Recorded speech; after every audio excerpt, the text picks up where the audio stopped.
Welcome back to another Dear Blind Wisdom here, and I wanted to share with you guys an article that a friend sent to me. This guy helping students get in the fight to fight corn. This article, written from a Christian perspective, said basically there's no such thing as corn addiction.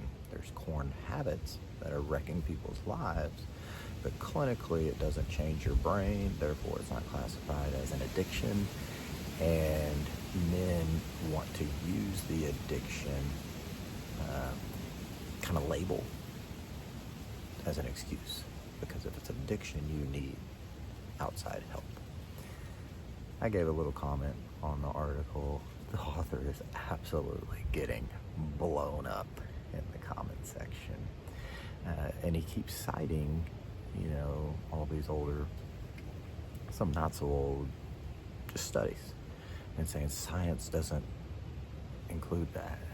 And I just kind of want to scream through my computer. Science would tell you there's no God, but you believe in him. But back to his main thesis, his main point, that corn is a habit that you can go.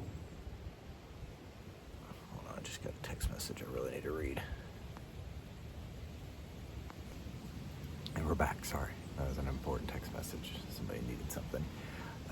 To his thesis, corn is a habit, and if you really want to, you can get over it.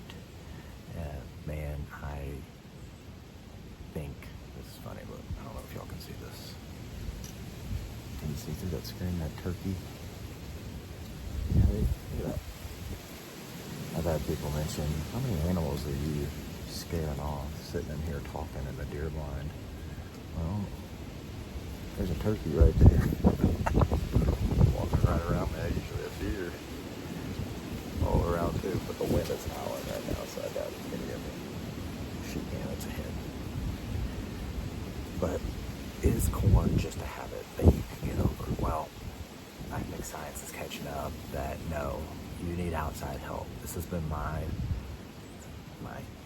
soapbox that I've stood on for so long. And this is why corn is so dangerous, especially in the church, because people are trying to get over it just by themselves. And I'm telling you, brother, you can't. It hasn't been my experience with 100% of the guys I've worked with. You need someone else's help.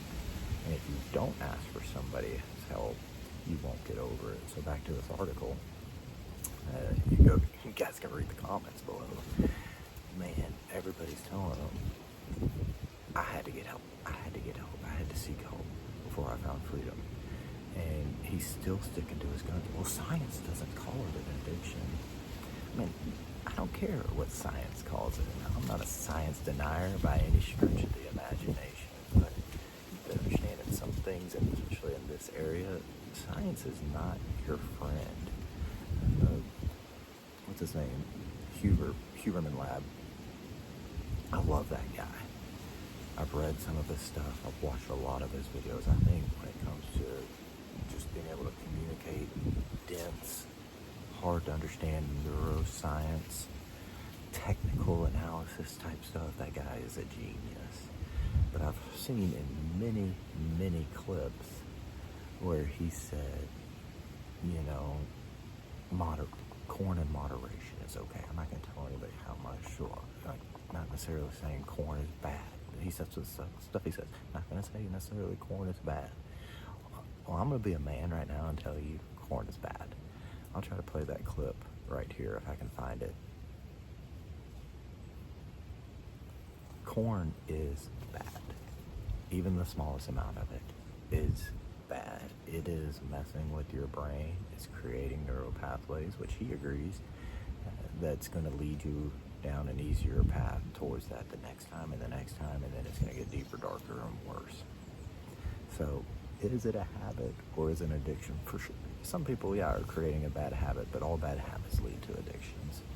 And so if you've just viewed your first thing this week, which is probably very few of my viewers, you need to flee. You need to get out of there, because it will develop an addiction very, very quickly. If you have tried to get over this yourself for some period of time and wondering why you can't, or if this is just something you're going to have to take to the grave and only confess to God, brother, God's got more in store for you. You need to reach out for help. That's what it's going to take. And God wants to help you, and he's promised to help you, but he's also promised it'll be through his people. And so, be blessed, friends, that if you do have an addiction, there is healing. And science is also catching up to the Bible. The Bible has said for all of time, be renewed in the spirit of your mind. In the last few years, we're just now hearing about neuroplasticity, that our brain can be renewed, that it's plastic, it can be molded by training it in certain directions. So, be blessed that God has created you in a way where you can find complete, full healing. Thanks for watching. Pray me that I get a good one today. Whether or not I do, it's just fun to be out here